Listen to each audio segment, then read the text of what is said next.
make it empty. Okay, let's go ahead and try that again. Let's get started.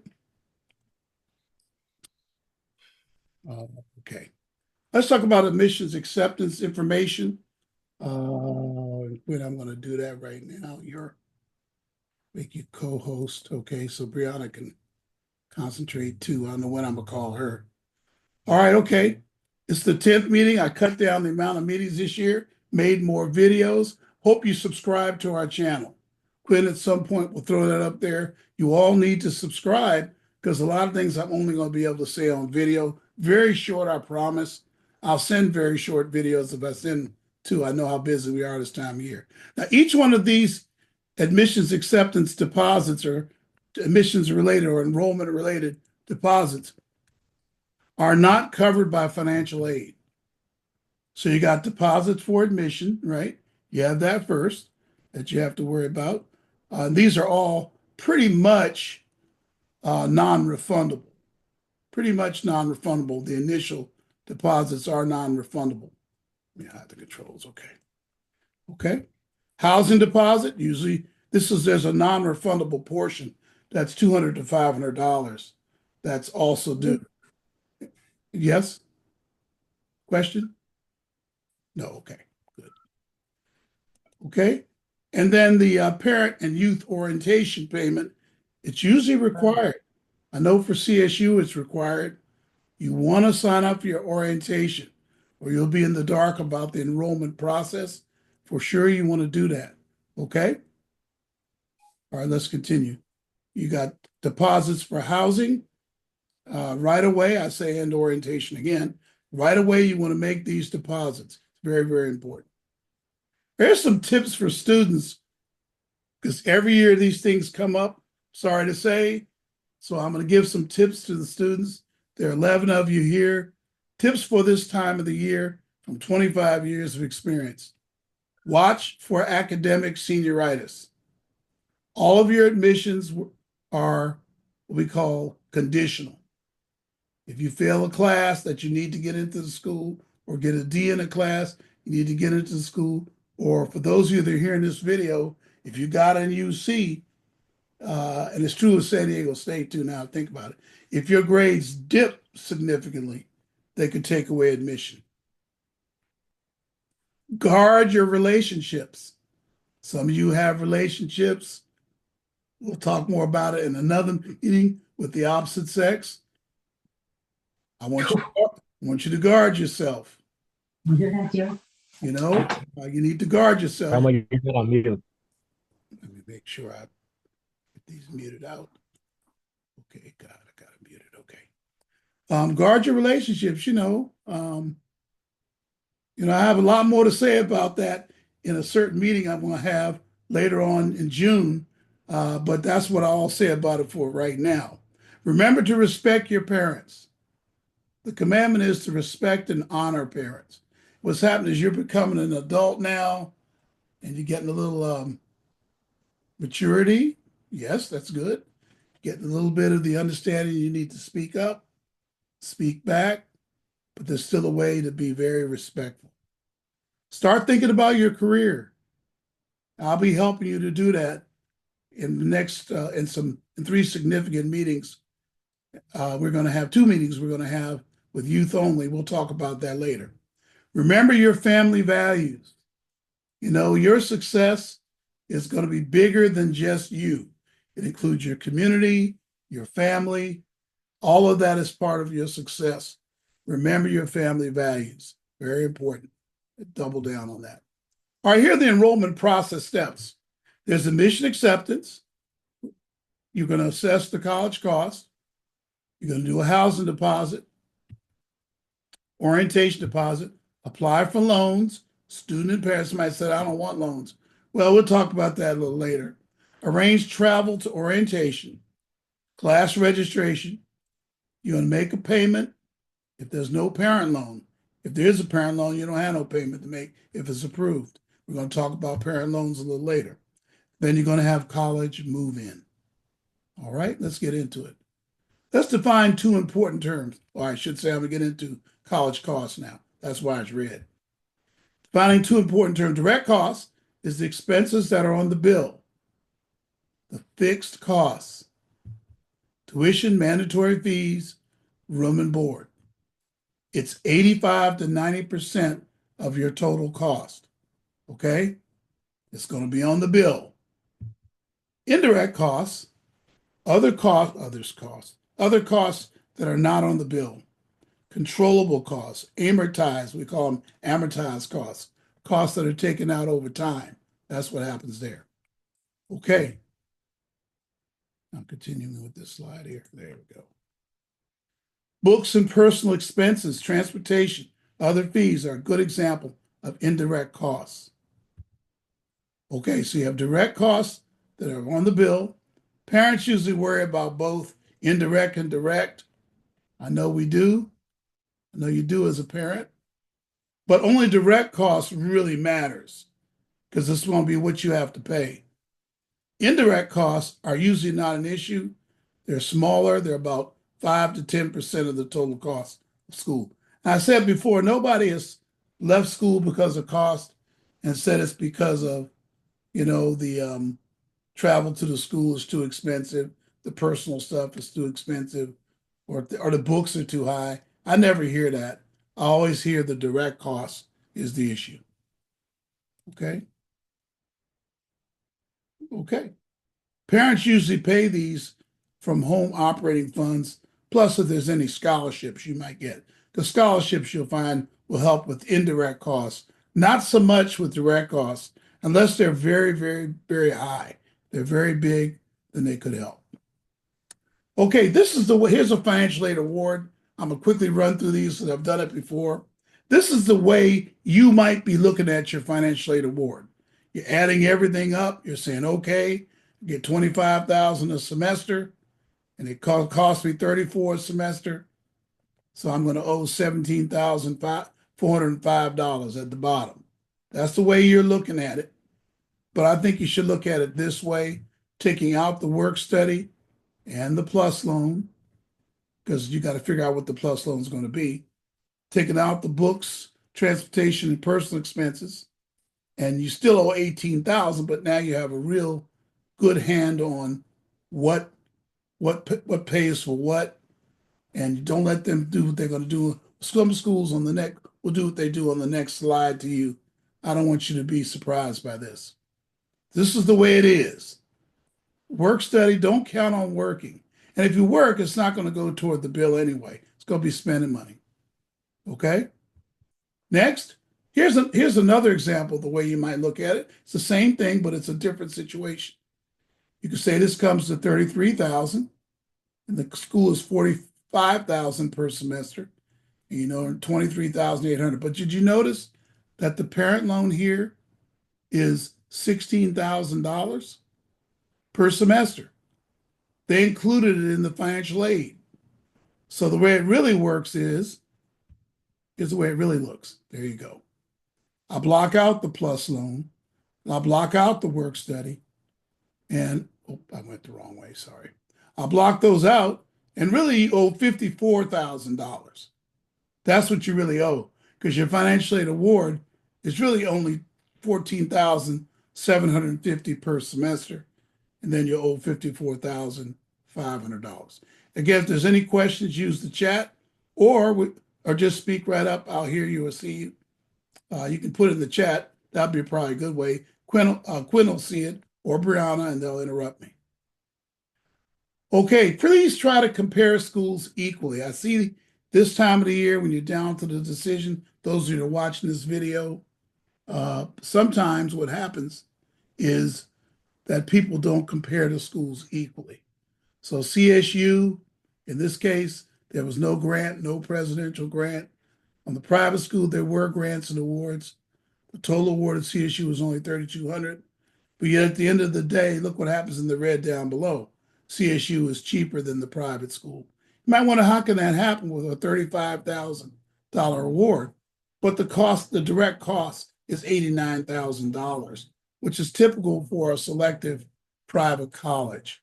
That's a typical kind of cost you'll see for 1 year of a selective private college. We've had those conversations before. Okay.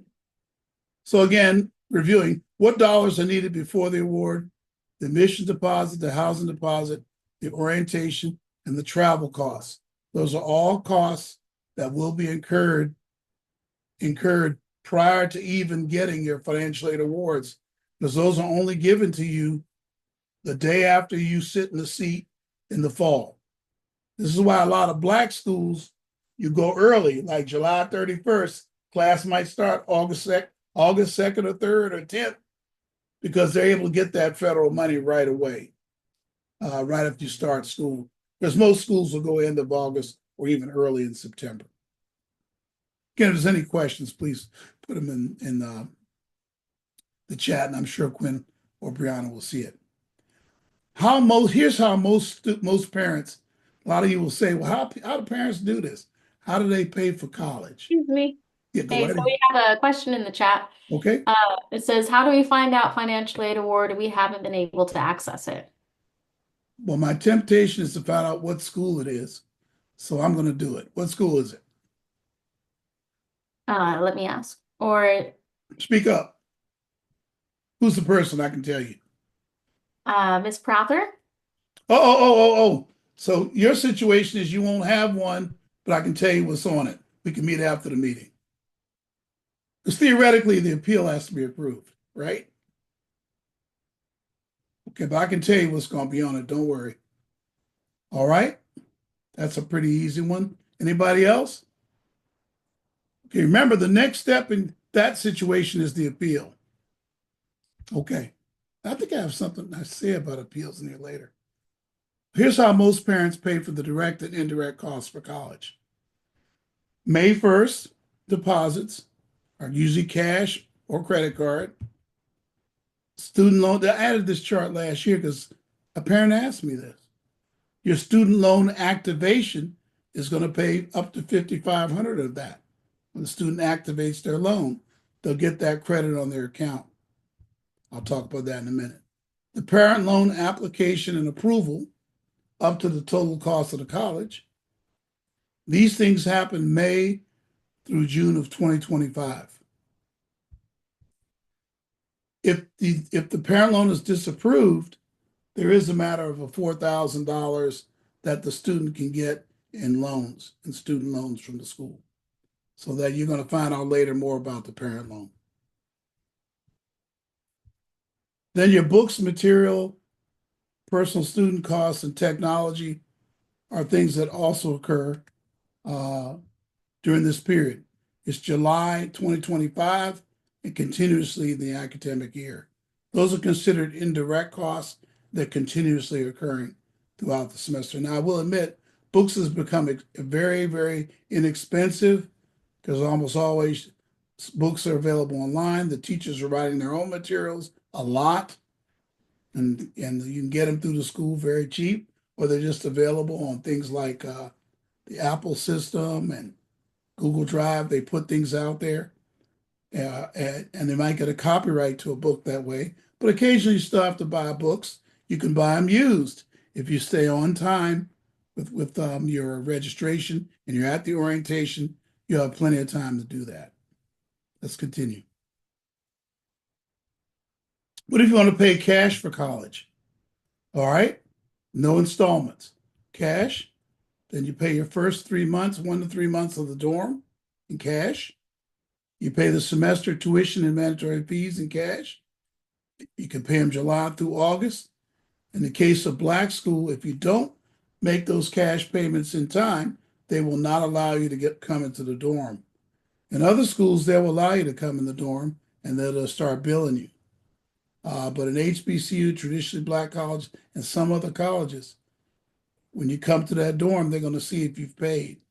And they're looking for either a parent loan payment, a parent loan approval that has gone through, or they're looking for, this is very important when I'm covering, it comes up every year. I get this call, and parents have their students at a Black school or another school, and they can't go in the dorm.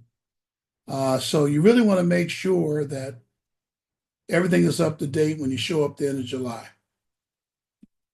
First semester balance is on the bill. The second semester will be on hold pending payment of the first semester. Hopefully they'll get that, and then you'll be able to register for classes for the second semester when you get to November of the first semester. Again, questions, I'll be glad to take them in the chat. And then, of course, the books and all that you have to pay for. So there's the process with cash, no installments, because every installment plan is different, so I don't want to get into that here. And I showed it with the parent loan. When you do the parent loan, there's no cash payments for direct cost. Okay. There's student loan activation that we'll talk about later. Let's go into how to apply for loans. You might say, I don't want loans, but you probably figured out by now there's going to be loans if they're going away to college. There's a huge percentage chance there will be some loans. Now, unless you save for college or you can pay by cash, and I showed that a minute ago. But most people are going to have loans for student and parent, so I better cover it. Student loan activation. Notice I didn't say application. The student loan program is a entitlement program. Students get it when they're accepted to any university accredited, they can get a student loan. Although I don't know what's going to happen with Harvard students soon, we'll see. This is at FOSTA.gov. You click complete the aid process, complete entrance counseling. And your schools are probably going to be emailing you about this because they want to get that done. Scroll down and click login next to I am the undergrad. Here are the exact procedures to doing it. Then students should do a promissory note. The loan counseling that entrance counseling, it will take you about 40 minutes to finish it. I think you need to get it done by like July, the end of July, but you can do it early too. It's no problem. This will activate the $5,500 in loans for the first year of college. Now, I know what you're thinking, parents, but I'll go more into loans later. If you do not take out this loan, your first bill for college will freak you out. In other words, and funny things will begin to happen. In other words, if you don't do this activation, the school will just give you a full bill and they'll start telling you when they need payment by. If they get the loan, magically they stop telling you that because they believe that once you get your other aid, you're probably going to be okay, or we'll deal with it when we get to that point. So definitely think about this slide here. Your schools are probably already telling you to do it, and they will tell you at orientation if they haven't already. Look in those portals. I bet they're telling you that. Paying for college. Parent loan application. Same thing. FOSTA.gov. Apply for aid. Apply for plus loan. By the way, parents, you're going to use your login, and it'll recognize you as a parent. And here are the steps. You'll when you click to get it approved. Well, here's some things that happen on the application. You select to let the school determine your plus loan amount. Don't try to figure out the plus loan. Let the school figure it out, right? Select that you get the refund check, not your student. They're going to ask you that. Make sure you get that refund check and pay yourself back for any college costs you had. You will know if you're approved in 10 to 13 seconds. After this is done, complete the master promissory note for parents and complete the aid process. Notice there's no counseling for parents, okay? You just go ahead and do the promissory note. Okay, what are the alternatives to the parent loan? Well, plus loan payments can be deferred until after graduation. That's something I always mention here. It's much easier approval than commercial loans. There are commercial loans you can actually get. I'm going to do a video on that. And a lot of things I can't cover here, not enough time. I'm definitely going to do a video on other commercial loans that parents can get that are slightly lower interest rate, but there's no deferral until after. You got to start making the payments right away. And the interest rate is a little lower. We'll talk about that in the video. I'll tell you now, one of them is SoFi. Yep, named after the stadium. You can look into that. 4 years of plus loan can be easily accommodated by the feds. Once you have 4 years of plus, they'll consolidate it and they'll forgive a part of those loans. That's something you don't get with commercial, but the mathematics may work out where it's still better because the interest rate's lower, but you can't defer it. You're going to have to start paying those loans right away. The interest rate right now, yes, that's the right number, sorry, 9.2% for 2025-26, and it will change based on the federal interest rate each year. Most people believe that most pundits, business agree that since inflation is more under control, more still there, but it was because it already got there, nothing you can do about it.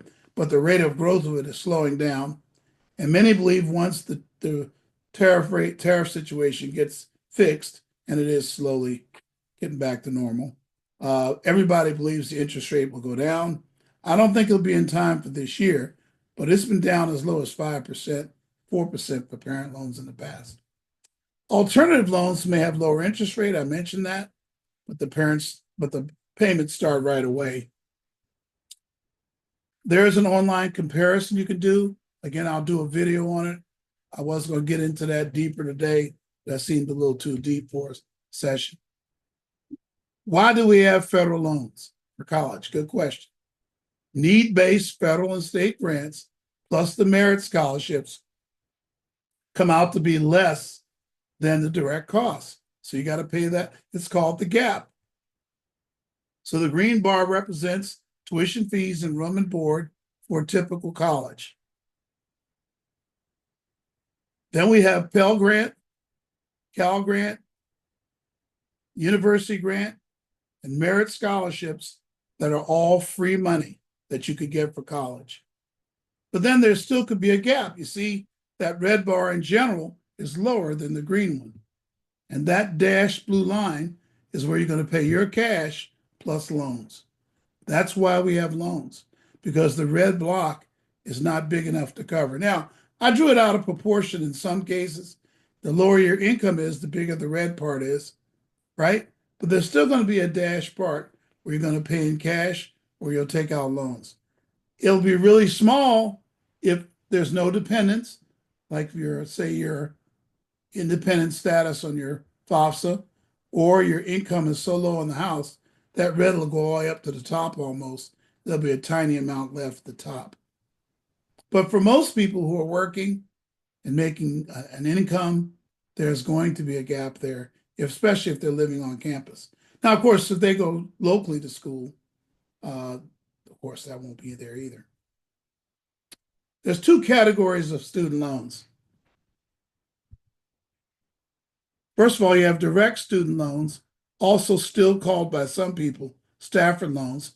You have a thing called Perkins loans.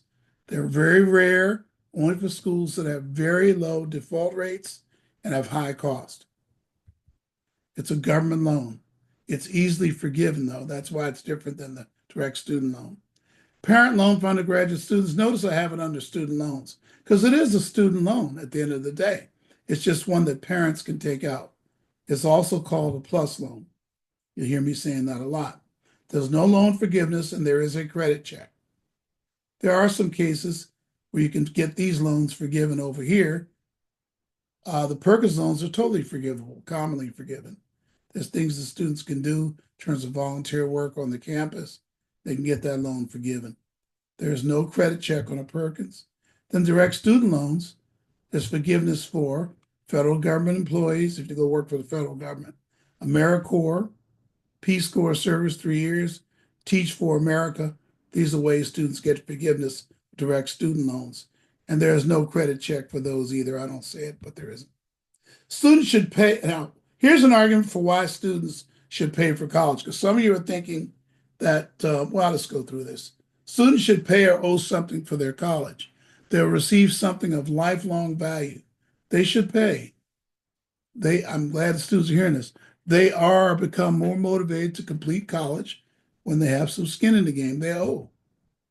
Many times parents regret their own student loans and do not want their youth to have student loans. That's fine. You can pay their loans, pay them. You got to pay that amount, right? You got to pay the amount that loan was covering. You got to pay for the direct cost. These are not in addition to the direct cost. So if you don't have loans, you got to pay that amount to the school or pay the additional cost of the school in cash. It's up to you. The monthly payment is manageable if students plan a sustainable career independent of a major.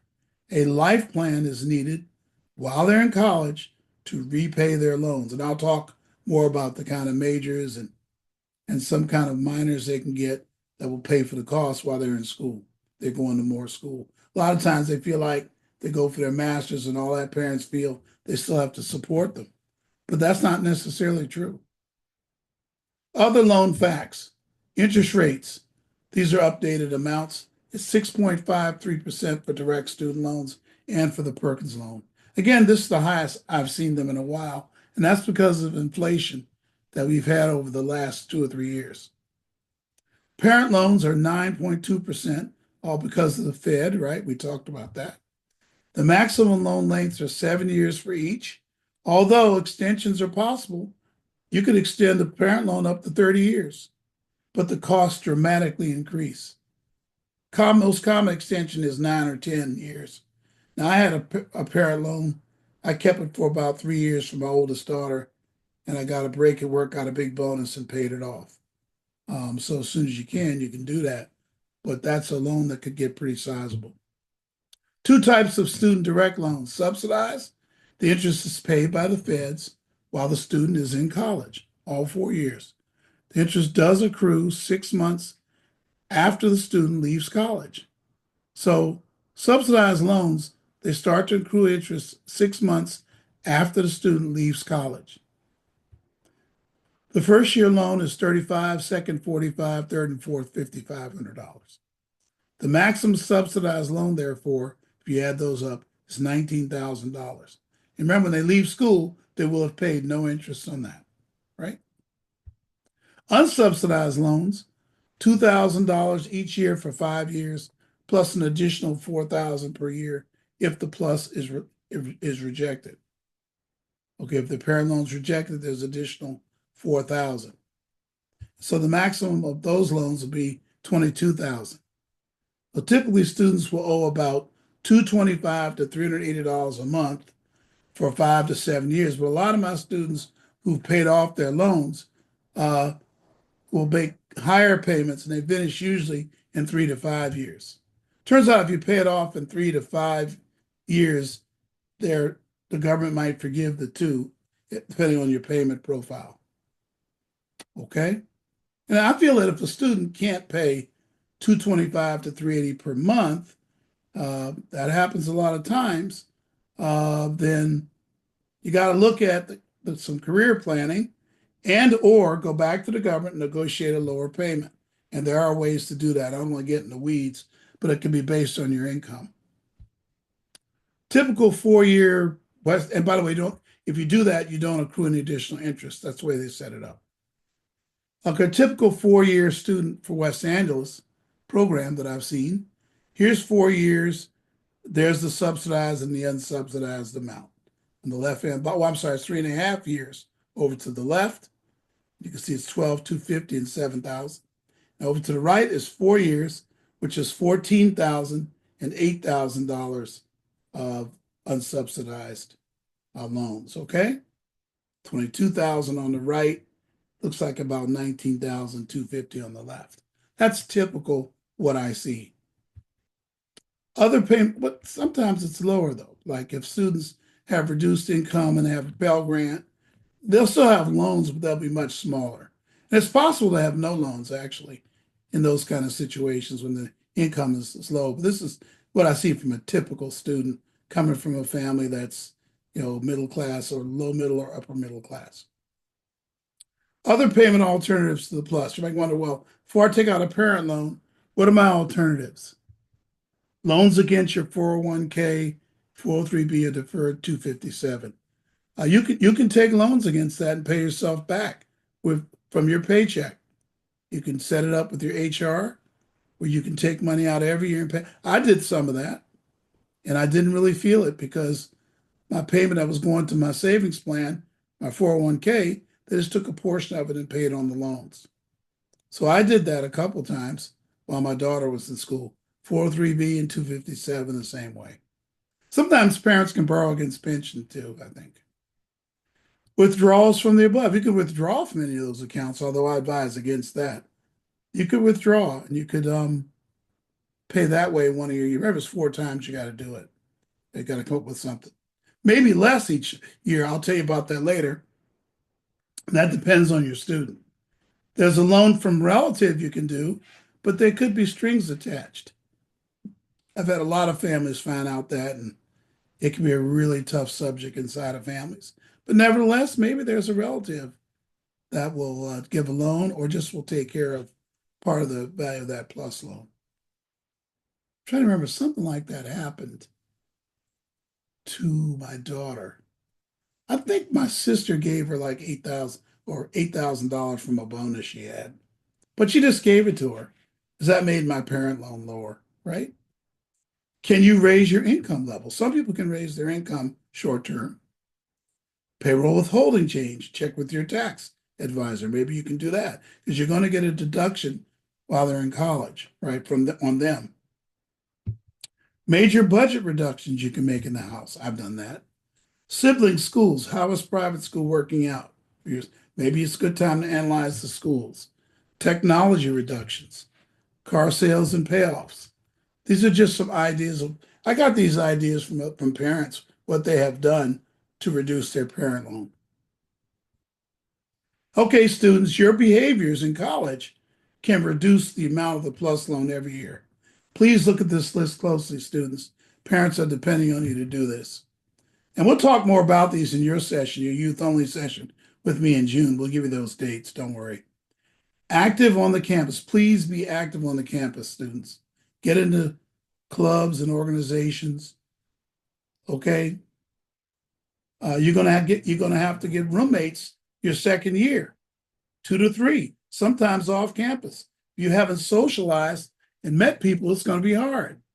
In years 2 through 4, you get other students who share your values. You can save 30 to 40, parents, they can save 30 to 40% off your plus loan by cutting that residential cost.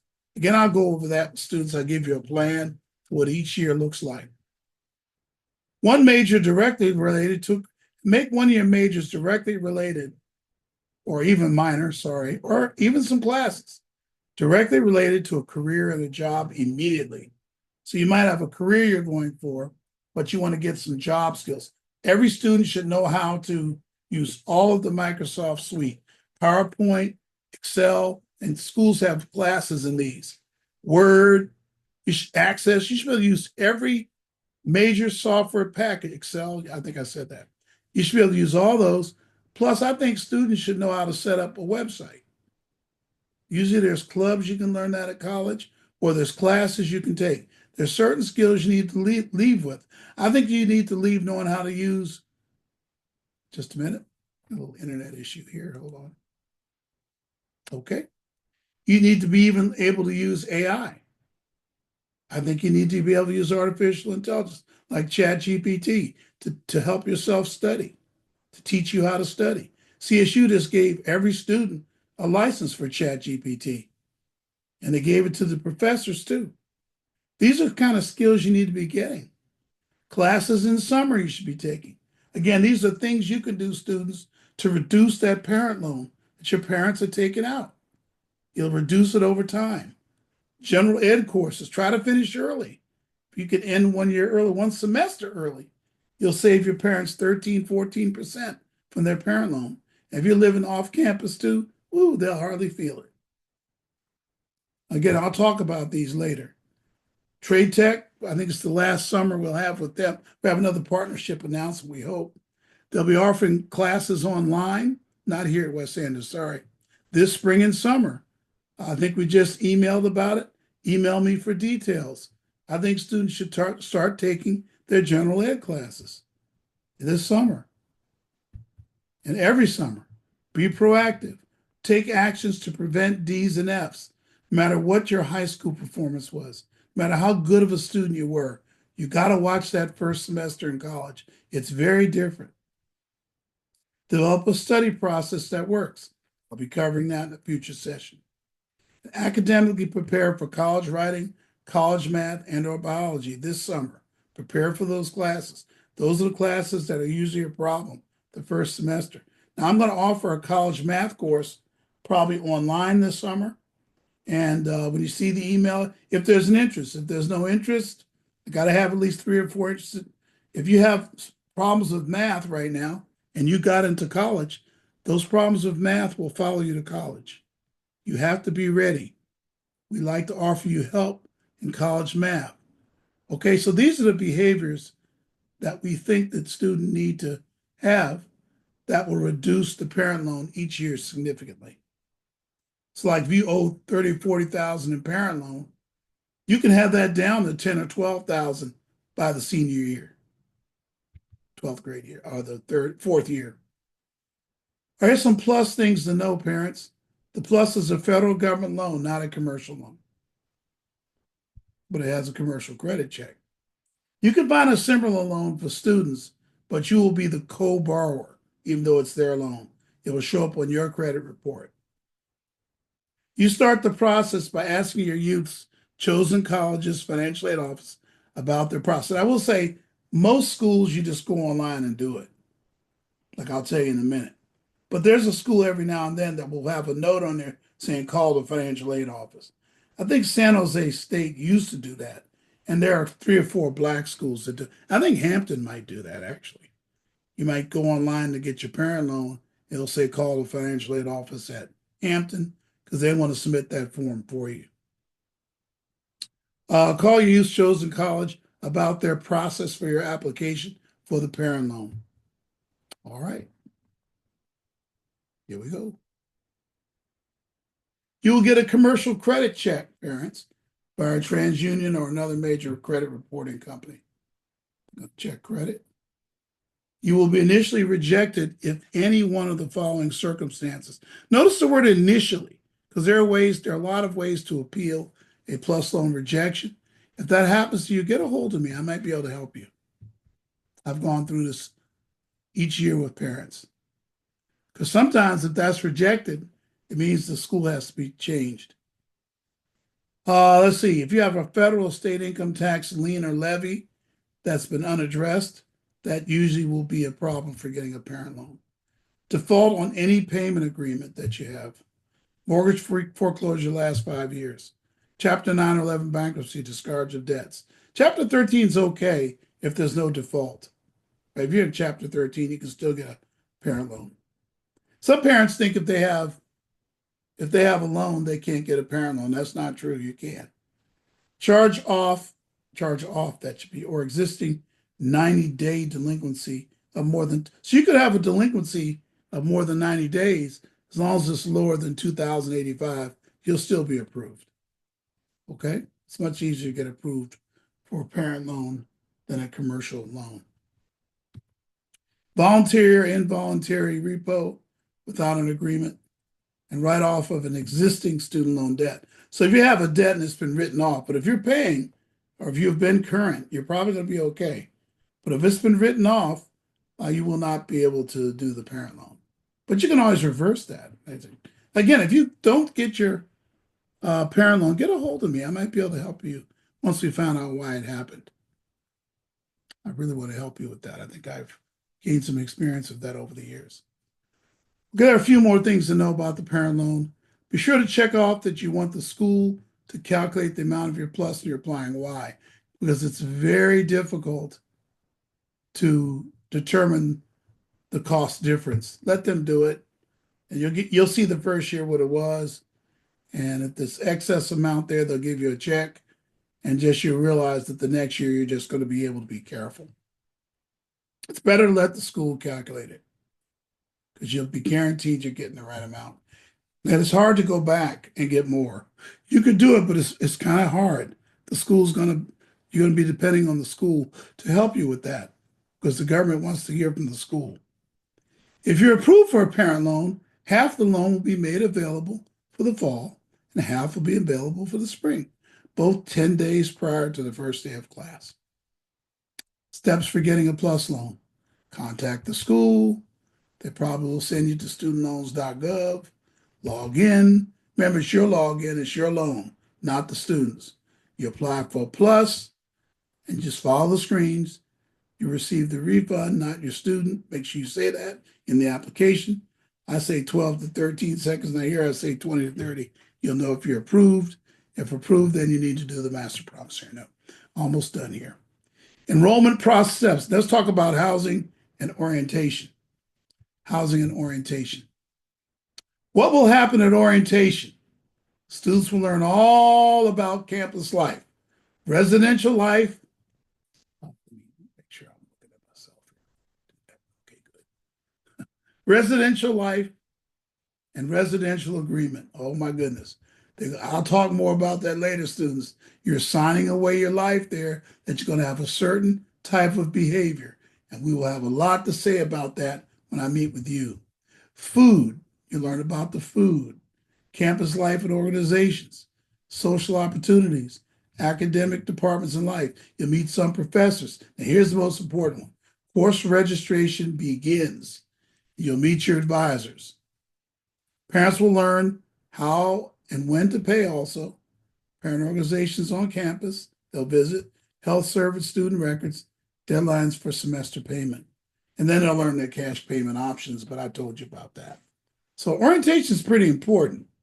And even if students, again, are in appeal, there'll be enough time to go to orientation, especially if it's a school like Boise or Bakersfield, where I have a lot of pull with them. You're going to get in there. I think Boise's already saved 4 spots for ours. Okay. What do I need to know about housing? Here we go. Housing. Housing. You deposit not later than May 1st. Boy, some schools, you need to get that done now. They're short of housing. Students will sign a residential agreement. Read it carefully. More to say about that another time. You pay the first housing payment.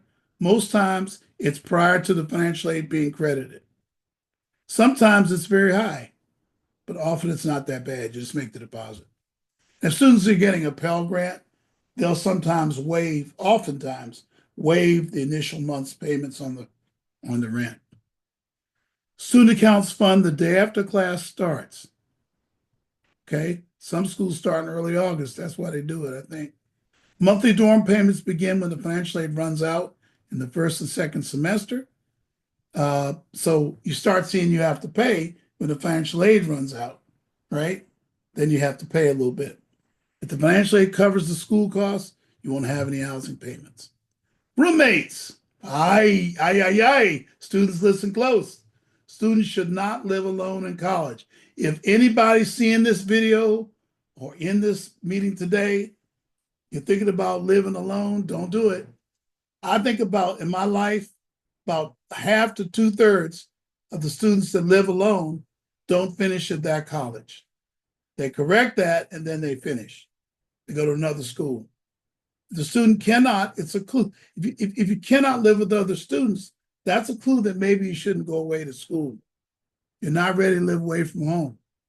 College students need socialization and making friends and acquaintances in your first year. A common cause for returning home that I've heard from students on my program is loneliness and depression, a lack of connection. You're not involved in anything. I think Brianna, you there? Yes, I'm here. Can you talk to that? Yeah, I agree with Deacon Wilson. I lived on campus all 4 years, so I definitely have that experience of living on campus. I do have some friends who did live by themselves, and it was harder for them to make friends. And so, I know like living with roommates, it was great. I was a very involved student leader, and that kind of encouraged me to continue going. Like I knew I was going to graduate anyway, but it was just something that kept me excited about school. And so I highly recommend to get involved with student organizations because you can meet friends. Also, like different types of student organizations. My roommate, she was from Mexico. So I was able to go to the International House and I got to meet people from all over the world, which was really exciting, and also different cultural student organizations as well with the African Student Union. So I would just, in honor societies too, I was a part of. So I would just encourage to get really involved with different academic and student and cultural organizations, and also get involved with your dorm activities. Like if your RA has like an event where it's like, oh, movie night or something along those lines, to get involved with those things as well, because studies show that it helps with student retention to get involved and stay involved. Yeah, boy, that's a real understatement. That's true. They're not involved. You're coming home. Get involved. Now, here's a recommendation that you may not take. I don't know. It's based on 25 years of experience.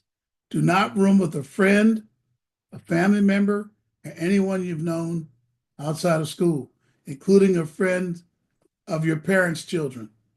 It's like your parent will say, hey, my friend's kids are there, live with them. I've seen some awkward roommate situations with that. Go ahead, Brianna. I was going to speak to that. Yeah, actually, my freshman year, I wanted to room with one of my friends from high school, Okay. but then somehow it got mixed up where I got my other roommate, who I mentioned she was an international student, and we actually were really great roommates because I didn't realize she was an orchestra just like me. Like we both played the violin in high school. We both had a very common understanding on how we wanted to like run our dorm room. Like we had different rules. Like one of them happens to be like, oh yeah, we wouldn't have like a guy stay over. That was like something where we Oh, that's both kind of like huge. were in That's agreement huge. on, and we just Yeah. kind of we just like because we both were like Christians and like all this other stuff. So it was very interesting because for me, I was like nervous about rooming with someone I didn't know, but it actually worked out really well. And she was able to introduce me to people that I might not have spoken to, Right. but because she had the commonality of being an international student, that really benefited me. But we had like a common understanding. We have very similar personalities also. Good point. I'm glad you brought that up. And that's why I say down here on the bottom, the four of you each will know two people. How about that? You'll meet some more people, better relationships. You get to meet people when you room with someone else. Now you not only know your roommate, but you know you know your roommate you have that's not them, then you know their roommate. And y'all got four friends. Ha! I really think that you should room with people you don't know. More about housing. And by the way, it makes some awkward situations too if how do I say this? Sometimes things don't work out when you live with somebody you've been friends with. You find stuff out. Ooh, I don't know. And Yeah, sorry those, to interrupt, but we had to confront one of our friends also. That was very awkward because she was messy, and so it was a very awkward conversation. yes, I'll just leave that alone. It just speaks for itself. More about housing. Roommate tips part two, the value of dorm living. Students learn valuable social skills. Parents, I want you to listen very closely to this. They often find friends for life. Listen to this. Roommate prevents isolation, and they develop the concept of brother and sister's keeper. You know, wow, my roommate's not, I wonder if she's okay. Hey, you okay? When you coming back? You know? Students learn how to deal with difficult social situations. And this drives parents crazy. But parents, we're going to talk more about it later. That's great. They got to learn sometime. That's how you learned. Students learn to push back when they're not treated fairly. And the thing that drives parent crazy, what students learn what they can tolerate in a roommate behavior and what they cannot. Now, parents, many times you will not agree with what they should tolerate, what they shouldn't. And this is where it gets tough for my parents. You know, when you let them go away, it's because you wanted them to have those experiences and you wanted them to grow and develop. Uh, used to not cover that part, but I do now. All right, okay. Roommate tips number three, miscellaneous issues. When the universe, but there's like part five of this, but we won't do them all today. I'll do it when I have the students by themselves because a lot of things I want to tell the students about this. I hope Brianna's there that day. That will help me out. Anyway, when the university sends the roommate information, all right, listen to this, students. Listen closely. This is it. When the university sends the roommate information, please you make the first contact. I guess it sounds like aliens, right? First contact. I got to change that. Don't wait to be contacted. It's a social growth opportunity for you. What if I'm nervous about living with someone who's a different race? Or get this, you ready? Sexual preference. This will probably happen. It'll probably be race. You heard Brianna talk about ethnicity. Concerns are understandable, but students can and should at least try hard. I didn't put the word least in there. More to say about that. I should say more now. Well, I think it comes up later. I'll leave it alone. Or it comes up in our meeting. What do I need to know about food? Usually paid for at the same time as housing. Generally, the options are 7, sometimes 11 or 14, or 21 meals per week. I advise against the 21, parents. I know you're thinking you want them to have 3 meals, but listen to this fact. Students will not sit down for 3 meals a day. Some of y'all already know it, they graze. Meals that are not used are lost for good, and they start all over next semester. You lose it. So let's start off with a lower number, and then you can deposit, right? Campuses have other eating options on campus.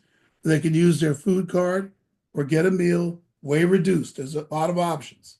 Sometimes they're around the campus. Pick 7, 11, or maybe 14. You can add dollars to the account if or when it's needed. But don't start with 21. You're going to find out real soon they're not going to eat that. If there's any questions, let me know, Quinn or Brianna. What about a 2-year college? How does that fit in? Remember, there are 2 uses for a 2-year college: credit recovery or credit enhancement for a 4-year college. Okay? There are some exceptions. I mean, some colleges don't let you do that, but just about all of them do. You can get college credit in the summer. Start this summer, I say. Alternative to the first year or 2-year college. So some people might do a 2-year college the first 2 years, right? As an alternative to the first year or 2 years of college. They'll sometimes, go to a 2-year college for 1 year or 2 years. So it's an alternative. It can save a lot of money. Like Trade Tech College is great for teaching and mentorship, very job oriented. Sometimes you want to learn a trade along with your degree. That's what 2-year colleges are for. El Camino, a program called Project Success, that said it will help you if you want to take those years. If you're seeing this video and you want to take a 2-year college, we have some great partners and buddies at El Camino that can help you to follow you and help you develop into a great student while you're in 2-year college. Then, of course, Long Beach and LA City College. LA City, we're going to have a partnership with them very, very soon. What do I need to know about class registration? Things to be done. The registration begins at orientation. Okay, parents, trigger alert. There'll be some frustration. Let me explain. Students learn how to register, and here it comes. A certain percentage of you students, I hope you're now seeing this, you won't, they'll forget how to register. They'll need to call the school. This is new. In high school, the classes were provided for them. In college, they have to register for class. Student advice. Treat your advisor like an advisor, not like your life director. Don't go to them and say, all right, what should I do? What should I take? You should already have thought that through by using the catalog. They're going to teach you how to do that at orientation, and I will cover it also in my sessions. There are some general education classes that are needed. Here are some general education classes that are needed and previous students have done. Here's some key ones: art history, introduction to social, introduction to psychology, world and American history, introduction to art, intro to geography. Come to orientation with these schools on your list and patiently wait for them to open after you leave if you can't get them while you're there. Because usually they don't hire the professors for all the classes so they see how many students are registering for the classes. It makes good business sense. Here are the classes. Most schools, what will your first year look like? Something like this: intro to writing, some kind of university life class, upper math for engineering students, biology, chemistry for pre-med students, some kind of intro to business for business majors, plus general education courses that we have from the previous slide. Okay, that's what it's going to look like. Something like that's going to be your schedule. Please take 16 to 18 credits each semester. I got to correct these things. It should be per semester. English, intro to university life typically is 4 credits. Intro class for your major typically is 3. Your general ed is 3. Now here you go. I recommend you add 2 to 3 GE classes in the summer. That'll get you to that 16 to 18 that you need. Because above there, that's 13, right? Sometimes they only let you schedule 4 classes your first semester, but right away you start and you're behind. Because you're going to have 120 credits to graduate. And it's going to be 8 semesters. So think about that. Do the math. That's 15 credits a semester average. So if you keep doing 13 and 12, you're not going to finish in 4. They don't tell you that, but I'm telling you that. To graduate in 4 years, you need to average 15 to 16 credits, 17 to 18 for engineering. This is a very important view graph here. You can believe I'm going to talk more about that in the youth-only meetings we're going to describe in a moment. Almost done. How about a little alphabet soup? GPA and SAP. SAP means satisfactory academic progress. Students must have a cumulative GPA of 2.0 and 12 credits per semester to stay in the school. They need to have 75% progress for a degree, progress checks they call them, for a degree. What happens if your SAP is not reached in the first semester? You get on probation. Hopefully the cumulative will be 2.0 and 24 credits for the 2 semesters. So if you get 1.7 the first semester, they put you on probation. Hopefully you'll get 2.3 or 2.4 or 2.5 the second semester, and you'll avoid stop outs. And then they'll stop you out of school if you have 2 semesters that's under 2.0. You have to have a C average to remain, and hopefully you'll have a higher than C average. After stop out, 95% of the students will not return to their first campus. Keep that in mind. It just, things won't work out. They may return to college, but not to their first campus. The importance of EEP's upcoming sessions are evident here. We want to get you ready academically, get you ready, and you're thinking about college. And we have sessions in June. I say May through June. There's a reason why I say May. I'll tell you in a minute. Through June. In June, we have 2 sessions that we'll talk about at the very end here. Quinn, you're getting ready, right? Quinn? I hope she's going to be. Quinn, can you hear me? All right. Brianna, can you hear me? I can hear you. Sorry, my mouse was. Okay. You I scared me. need a form. No, you scared me. Just make sure you know when I'm calling you at the end here. Why do students stop out of college? Insufficient funds for college is a common reason. It doesn't happen on our program a lot, but it happens in the United States as a whole quite a bit. You probably know people who came home because of funding. Something changed in these situations. Something changes. There's a loss of a merit award or loss of an athletic scholarship. So students have to come home. Inadequate understanding of what it would cost, how payment would be made. Usually I see students returning during Christmas. Every Christmas I get 2 or 3 calls that students can't go back. I feel so bad when that happens. They have to stop out of school. Loans are too high. Job situation of the parent is tenuous or it changes. And the miracle just does not happen. Sometimes I've had parents that were hoping for a miracle to confirm their student should be there, and it just doesn't happen. They can't take that loan again. Social conflict and detachment. I mentioned earlier, depression and dysfunction are clearly reasons. I should have said mental health issues too, are also reasons I've seen for stop out. Professorial radicalization, that is huge. And campus activism, I've had students go to colleges, they get sucked up in these movements, they stop out and they stay in the city and continue to radicalize, and they never get back into college till later. Campus activism just absorbs their interest. And our campuses might be, when you show up there in the fall, the Middle East situation might pop off again. You might see, protests and things like that. Again, in your sessions in June, I'm going to talk about that. General lack of adjustment to living far away from family and home. Again, these are the reasons for stop out. And I see these on my program, but not as much, right? Chronic physical, I talked about that. Lack of a physical illness is another thing, right? Lack of academic success. Student does not take academic predominant majors. Just so you know, there's an article that gives stats in college. Forbes did it in 23, kind of shocked some people, but not me. Less than 50% of middle-class students finish college in 4 years. Okay? Less than 60% in 6 years. So it's sort of common that students don't finish. Now, in our program, it's about 85%. And I happen to believe it's because of these kind of meetings. But remember, if people don't show up to meetings, I find out by phone calls later that they had to stop out.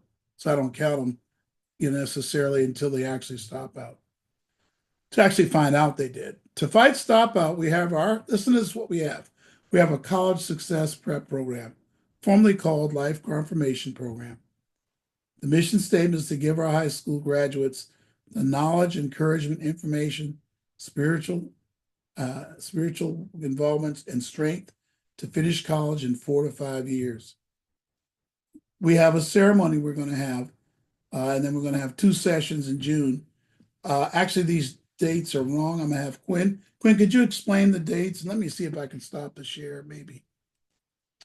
We're about at the end here. Quinn, can you update us on the dates of the 3 events? Yeah, so the first one is going to be the live confirmation ceremony on Saturday, May 31st. Sent you You a did. flyer. Do you want me to put in the? Can you put it up? Okay. Just a ceremony one. Yes. Oh, I do have it. Send it to Yeah, me. 1 second. Send it to me. It's sent to you. Either one. You can put it up. Can you share? 1 second. Okay. Okay, get ready, guys. All You right. guys see it? There it is. Oh, wow. Who's this handsome guy down here to the left? Oh, that's me. Oh, boy, I'm so presumptuous, huh? This is the earliest ceremonies we've had. We're going to have it on Saturday, May 31st, 9:30 to 11. It might be even less than an hour and a half. We hope that you'll plan to bring your student there. Students, we hope you want to come. I want to pray God's blessing on students. We'll have a special speaker for a few moments. We'll have refreshments, and I'll have a introduction of the students to who's present. And it's a great gathering. It's where, listen to this, it's where we pray and thank God that He gave us a young man and a young woman, and we're sending a man and a woman to college. Hallelujah. With all of our blessings and information at the end of the day that will help them to succeed in college. What a great way to start your time in college, students. This is different than a graduation. We call it in the past, and we probably will again, a life confirmation ceremony for that very reason. It is reminiscent of the old African rites of passage, for sure. And we have some things we do in the ceremony that to remind us of it. But I really encourage you to consider it.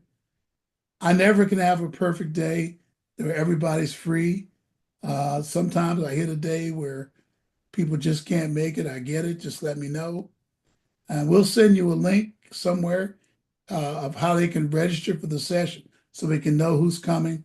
And I'm going to ask the students to do something very, very basic in preparation for that ceremony, which is at the end of next month, May 31st, Saturday, 9:30 to 11. Okay? There's a donation of $35 we'd like to suggest to help our foster kids in 11th grade. Haven't done that in some time. And also to do a couple of special things for the students that we've wanted to do for a while. It'll offset some of my travel to the schools. It'll be considered a donation to the program. We're good ground to donate in, we think. And I wish you'd consider doing it. And we're going to email parents for sure in the week that's upcoming. First, the people that are here are going to get that email. and then we'll widen it slightly, and then a little more to find out who's coming. And of course, we have two other sessions we want to have after the ceremony in June, and I believe that's June 7th and June 21st. We're going to have some sessions. We're going to have student panels from students who went through our program. We're going to have a panel for you, for our students to talk to people who've been to college, some whom have started their careers, great careers, that want to talk to them about their college life and their college success. I'm going to have another speaker from former career, well, he's actually does career planning as a nonprofit himself. He's one of the top people, and he used to work for USC. He's going to be here, and he's going to talk to students about careers, how to network, and things like that, okay? So we have a lot of things planned for those two sessions. We'll also be emailing about that and getting registrations for those as well. So just let us know you're coming. Look at their schedules. Again, we never have perfect dates in May and June. I can understand if they're graduating or there's something with family you plan and connected with graduation. But if you're free, you can do any of those. And students, there's the form. The form is actually in the chat now that we're going to re-email tomorrow, where you can register for the ceremony, the life confirmation ceremony. Yes, students that do all three will be eligible for some special God bless you gifts. There'll be some airfare cards, like maybe the Southwest, that will give to students, maybe some Amazon cards that will give to students, and other things as our donors come in with stuff they want to give us. For those that participate, that we get to pour into, that get to do the ceremony. You notice I invited people who interacted with me first the most this season. I started with that. I thought that was important to do. And then we're going to slightly widen and keep widening it. So you'll have a little jump on folks knowing about it. But please try to attend these. Are there any other questions that you have? And I seem to have finished sort of on time. I can't believe it. Any comments from you, Sister Brianna? No, I was gonna say this was really great. I did want to make a note about the advisor situation. Please Like when do. I was in college, like Deacon Wilson said, you don't want to like rely on them for everything. But one thing I did do, and I don't know if people still do this, but I would put my schedule together and I would actually talk to my advisor every semester. And I would ask her like what her thoughts were and if this was helping me get closer to graduating because I was able to graduate in 4 years. I just wanted to, talk to her to stay on track. It was kind of crazy too, because I would always talk with her on the phone, but then when I went to go visit her, she wasn't in the office at the time. So it's like, that's interesting. But she was definitely like a guide throughout my time there. So I would always like talk to her. She'd always take my call. She was in my college. So what I'd say is like, if you can find that person within your college who can help you stay on track, that's helpful. Or also, if you're an EOP or any program like that, they often have counselors as well. So you just want to make sure you're staying on track, especially if you're first gen, because you don't oftentimes like your parents want to help you, but they might not have the capacity or the knowledge to do so. So it's always good to talk to either a counselor or even someone who's been through that, like an older student as well. Good point. And as you know, you all, I often say to my seniors that are going to college, I don't dematerialize when you leave. I'm still around. And I get calls from college students. I take calls. I don't go, oh, wow, that's Elena calling me. I don't have to answer. She's not here anymore. I mean, I actually pick up on the early ring there, Elena. Or if Corey calls me and wants to talk, who is that? You're still always a part of our program. We have a great alumni guy, Ricardo. He couldn't come today, but he'll be at the ceremony. You'll get to meet him, and he's doing some great things for our alums, getting them internships and telling them about scholarships, and he's doing all kind of great stuff under that program that we beta test some years ago, but he's made it a reality for sure. All right, anybody else? Oh, wait, let me shout out to my dads. I gotta always do that. Let's see, I got here. I believe I have Marcus Rich here, and then I'm gonna go There he is. What's up? That's my guy. That's my guy. I'm just waiting for his son to go. So I don't have conflict of interest. I'm gonna put them on my parent board. I shouldn't say that, should I? I'm gonna put them on my parent board, but I gotta wait. And then I believe I have Joshua Parker here. I believe I do. Brother Joshua, are you here? Yep, I'm here. Hey, what's up, man? Hey, how you doing? Hey, how you doing there? So how do you cope with having an MVP son? Uh, huh?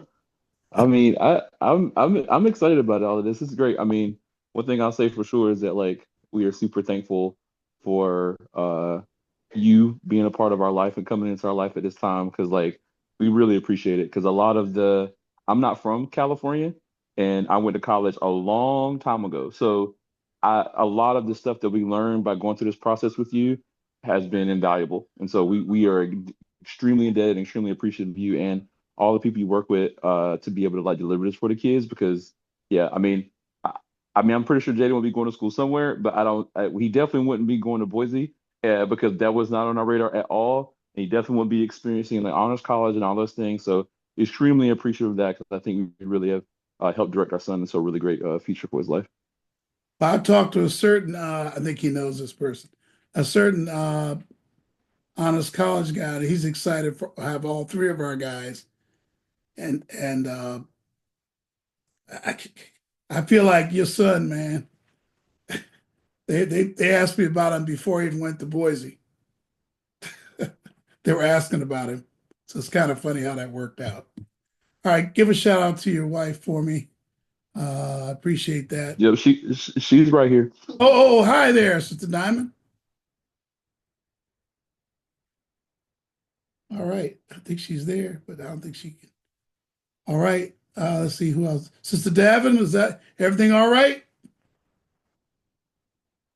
Yes, we need to talk to you after though. You can. Well, you just hang on, I suppose, will be the way to do Okay, it. Mhm. but everything's coming